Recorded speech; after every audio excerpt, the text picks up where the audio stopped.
歡迎大家收睇大明燈，我係孫柏文。咁啊，首先咧，我想歡迎所有新加坡睇呢段片嘅朋友，因為尋日嗰段片咧真係好多新加坡人嚟睇，甚至留言添嘅。大家睇一睇啲留言。咁好啦，嗱，而家今期咧，我相信新加坡人咧 ，right 都最中意睇個3個網頁咧，就應該係呢3個噶啦。冇錯啦，就係阿李顯龍、李顯揚同埋阿李慧玲嘅3位嘅 Facebook account 嘅。咁啊，如果你係一個新加坡人，唔係好習慣咧全程追蹤個 Facebook account 嘅話咧，我作為一個香港人，可以同你講習慣下啦。因為曾幾何時咧，我哋全程都追蹤住呢一個 account 嘅。咁點都好咧，嗱，講真，而家咧呢一個故仔咧發展到去今日嘅話咧，係咪已經係峰回路轉，哇，拳來腳往啊！咁啊，嗱，前日咧就首先係第一擊啦，咁啊引致到我尋日嗰段片嘅。咁啊前日咧，阿李顯揚咧，即係阿李光耀嘅細仔咧，就話咧，喺阿李光耀嘅份遺囑裏邊咧，最尾咧係希望拆樓嘅。OK， 將呢一個38號 Oxley Road， 即係李光耀長大同埋成為佢故居嘅屋企咧，拆咗佢嘅。OK， 咁啊，李顯揚咧就話咧，阿李顯龍咧作為總理咧阻撓呢一個咁嘅 process。OK， 咁所以咧佢就要反台啦。咁啊，而喺嗰張 public statement 裏邊咧。亦都係有李慧玲，即係阿李光耀嘅女，同埋即係當然李顯揚自己都有簽落去啦，就話咧阿哥咧同埋佢大嫂咧阿何晶咧就出於呢個政治野心，驚新加坡人民咧就淡忘咗佢哋係李光耀嘅仔女，李光耀嘅仔，咁啊所以咧就驚住淡忘之後咧會失去政治影響力，而要保留住李光耀嘅故居，而違反咗佢阿爸即係李光耀嘅遺願嘅。OK， 咁好啦，去到尋日咧，阿李顯龍咧就反擊喎。咁李顯龍仲要係唔係就咁一個公開嘅 statement 喎？咁啊，仲即係唔係就咁一張新聞稿咁啊搞掂喎？佢係走咗去揾一個宣誓官，咁啊宣誓咗之後咧就發表聲明。咁啊，佢呢一個 statutory declaration 咧裏邊，如果係有任何因為宣咗誓咧，有任何係唔啱嘅嘢咧，或者講大話講大話嘅嘢咧，係要坐監，要負上刑事責任嘅。咁啊，即係例如話，如果你喺 statutory declaration 話我今晚冇食雞髀，咁點知你今晚即係食咗隻雞髀嘅話咧，係咪？咁其實呢個咧就已經係犯咗法噶啦。咁好啦，佢出到咁重炮咧。嗱，呢啲 statutory declaration 係好重炮嘅嘢嚟㗎，咁啊喺佢裏邊當中咧，就基本上係明示暗示咧，就話第一件事咧，我相信咧嗰個嘅遺囑咧係假嘅，因為咧當時咧阿細佬基本上夾咗阿老豆咧去簽呢份嘢，咁就算唔係假都好咧，老豆都應該係神志不清，或者係應該係冇咁嘅判斷力去簽呢樣嘢嘅。OK， 哇！我直情覺得即係等於佢而家講緊嘅細佬咧，即係如果細佬話阿哥喺前日話阿哥係充滿政治野心 therefore 想用佢政府嘅權力去違反老豆李光耀，即係新加坡國父李光耀嘅遺願啦，係咪？咁尋日咧，阿李顯龍咧就話佢個細佬基本上咧就即係霸王硬上弓，就挾持老豆咧就亂簽遺囑。咁樣嘅，咁啊，仲要喺嗰份 statutory declaration 裏邊咧，李顯龍就話咧，喺呢一個嘅尾3同埋尾2嗰份嘅李光耀嗰份遺囑裏邊咧，就有個改動嘅，就係原本咧個女李慧玲因為冇嫁到出去咧，就應該要分多啲，變成咗都係3個人平均分，因為佢有三個小朋友啦，李光耀。咁啊原本咧呢個改動咧就令到咧阿李慧玲咧就好不滿或者係好不安，就 send 咗好多 email 咧就俾阿就 send 咗俾李顯龍嘅老婆何晶嘅，就喺度申訴，就話：哎呀，我好慘啊！所以咧就講到話其實咧細佬咧都已經係即係都有埋嗰個嘅李光耀個女噶啦咁樣喎。咁點知道咧就尋日咧就第一睇完呢單嘢之後咧，就李顯揚同埋阿李慧玲嘅 Facebook account， 李顯揚 share咗李慧玲嘅 Facebook account share 咧，就李慧玲咧逐點擊破，就話斷章取義，純粹攞咗啲句子出嚟咧，就砌咗一個咁樣嘅畫面出嚟。哇！我講俾你知，原來咧美國 Donald Trump 就興用 Twitter， 新加坡嘅第一家族咧就興用 Facebook。Facebook 首先嗱呢一單嘢，大家梗係會問有咩金融 angle？ 咁首先第一件事就係 Facebook 喺新加坡原來咁重要，同我哋香港有舉足輕重嘅作用。咁好啦。咁啊，第二件事我想從呢一個嘅公共關係嘅角度去諗嘅。咁啊，因為咧而家咧基本上從公共關係 public relations 嘅角度嚟講，已經變成咗個關公災難，個感覺有少少似呢隻歌咁樣。誰人無得到一切的哭泣，誰人無功於心計的理由，平凡人生天真過後要怎麼走？冇錯啦，咁啊而家咧基本上咧就係冇得掹，完全反晒台嘅。咁啊嗱，講真，如果我係因為我成日都即係喺度話自己發夢想做呢一個香港殖民地時代嘅行政會議成員去 advise 港督究竟點 handle 啲即係問題或者危機噶嘛，係咪？咁啊今日調翻轉咧，如果我係呢一個嘅新加坡總理府裏邊嘅心戰室裏邊一個軍師嘅話，我會點講？咁首先第一件事咧就係、其實咧我就會 advise 呢一個嘅李顯龍咧，就當初度根本就唔好玩嘢。如果佢老豆真係想拆樓，就不如拆咗佢。甚至到如果係老豆冇乜所謂，不過細佬同埋阿妹都想拆嘅話咧，就不如拆咗佢。因為咧李氏家族嘅 brand name 喺新加坡就好靚嘅。呢個我相信你新加坡觀眾你一定係冇得 deny 嘅，係咪？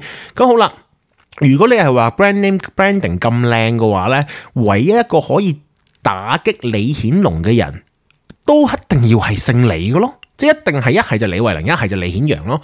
即係呢兩個係唯一可以奪擊到你 branding 嘅人咯。嗱，我唔知究竟呢間屋究竟有幾重要。我相信新加坡人就一定唔係蠢嘅，係咪？咁所以咧，你就算拆咗間屋嘅話，對你嘅損失有幾大咧？如果你係話已經一早喺2015年嗰一場嘅大選嘅時候，你細佬同細妹都已經同你講話，喂，大佬，你一定要拆咗佢，咁我就揚出嚟噶吓。咁你咪就範算咯？為乜呢？嗱，講真，感覺上呢就係即係有一類人呢，因為可能係職業病呢，就好 Q 好勝嘅。咁呢一班人係乜嘢呢？就係律師。律師嘅世界裏邊只有 win and loss 嘅啫。OK， 咁又當然啦，最叻律師就係 win and 攞埋堂費啦。不過呢個我哋再下一集先講啊。呢個 OK， 不最緊要嗰樣嘢就係第一步就係點？你直情唔好激嬲李顯陽同埋李慧玲。你為乜激嬲佢兩個呢？因為佢兩個係唯一一個可以打擊你嘅人，因為你嘅 branding 實在太強啦。作為姓李，作為李光耀個仔，你係贏硬嘅。咁好啦，而家你第一下就前日李顯陽養出嚟個 statement 已經係重創咗你啦。咁好啦，去到呢個位嘅話，如果再問我攞 advice 嘅話，我咁梗係即刻 apologize 淆底 move on 啦。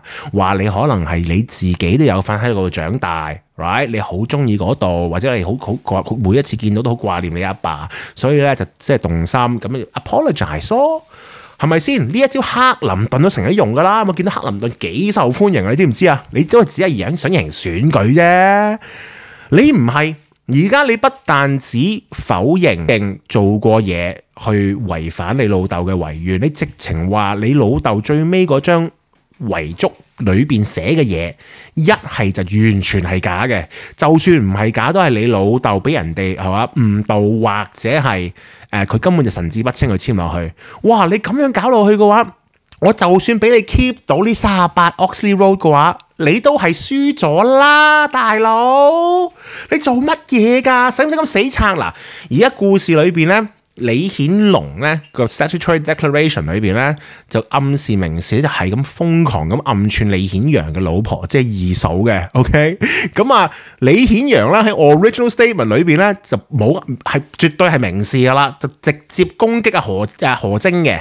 咁究竟而家呢一單嘢其實係唔係嗰兩個即係兄弟嗰兩個老婆搞出嚟咧？即係究竟你哋即係當然啦，作為一個行政長官或者係行政首長嘅老婆。係嘛？做好多嘢，你覺得好 inappropriate？ 我哋作為香港人，都慣噶啦，即係我哋都 understand， 我哋都 understand。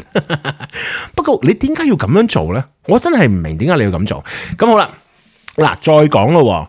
如果你係話呢一場危機裏邊咧，再衍生出嚟嘅就係新加坡就係我自己最喜歡嘅哲學家，即係自己在世嘅哲學家，叫 Nassim Taleb 裏邊最中意講嘅 fragile society 嘅，即係 fragile government。咁啊 anti-fragile 咧就係講緊話，即係好堅固、好堅硬，即係就算有好多嘢攻擊佢嘅話咧，都好即係屹立不倒嘅，好多危機都屹立不倒嘅。不過因為新加坡本身政府係咁依賴姓李嘅，由李光耀開始到呢一個李顯龍。咁究竟如果一旦呢個家族呢一個成個 structure 裏邊最緊要嗰條支柱係裏邊內部 implosion 爆裂嘅話，咁對新加坡嘅政府會點樣呢？咁當然啦，如果你係話純粹從呢一個嘅新加坡社會嚟講，咁新加坡社會本身係一個民主社會，呢個我同意嘅，即係佢始終都係有個票箱，即係亦都有投票選舉，亦都係就算你就話唔公平嘅、唔公正嘅，即係我自己覺得咧，千祈唔好侮辱新加坡嘅選民，佢哋用咁大規模去選人民行動黨出嚟咧 ，PAP 出嚟咧。咁其實我覺得你唔可以不容置疑嘅呢樣嘢。咁好啦，而家養咗出嚟之後，咁究竟可唔可以繼續咧？嗱，我相信咧，而家今晚即或者呢幾日咧，食得花生食得最緊要睇緊 show 嘅咧，就肯定係呢一個嘅 Workers' Party of Singapore 嘅 ，OK， 即係反對黨嘅。咁啊。我唔知道究竟會唔會帶嚟一啲衝擊人，我未見到穆迪啊、標普啊將呢個新加坡嘅主權債咧降級，我亦都未見到新加坡元被衝擊，我亦都未見到新加坡股市有啲咩嘅冬瓜豆腐。不過呢一單新聞，即係唯一可以攻擊到 PAP 嘅就係佢內部內耗，而如果係內耗的話，而真係成功攻擊到一個姓李嘅，就一定要靠另一個姓李。而家所有嘅 ingredients 都齊咗啦。即係呢個 structure 裏邊啲 dynamite 已經係集咗喺嗰個嘅支柱上邊，而都撳咗陣爆緊。即係而家你係 slow mo 睇緊佢個 bang 個 explosion 嘅，而家係。所以呼籲所有嘅朋友咧，就一路留意住呢單嘢，因為咧，我覺得連新加坡元啊，或者係新加坡本身嘅金融系統咧，都可能會受到衝擊，因為你真係唔知道究竟李顯龍呢單係點收科，即係佢而家個 PR strategy 已經係錯晒㗎啦，佢亦都會繼續錯落去。咁點都好，我相信咧，因為尋日我段講李光耀第一段片咧，就最多人睇，當然係新加坡人啦。咁啊，即係人幾倍嘅。咁第二多人睇，當然就係香港我本身啲觀眾群啦。而第三多人睇嘅地方咧，居然係馬來西亞。我係咁講嘅，你班新加坡人都笑咗馬來西亞人都唔少，今次馬來亞人仲係咁睇你哋做 show。食緊乜嘢？就係我哋香港人最喜愛嘅馬來西亞出口。播一播音樂先。冇錯啦，嗱，聽日呢，我就會解釋下，其實點樣可以將呢一課危機呢？呢個真係一個新加坡最權力核心，一個由我諗立國以嚟最大嘅一次危機。OK。即係大家好似冇乜嘢咁，不過我喺度講就係 So what's next, right？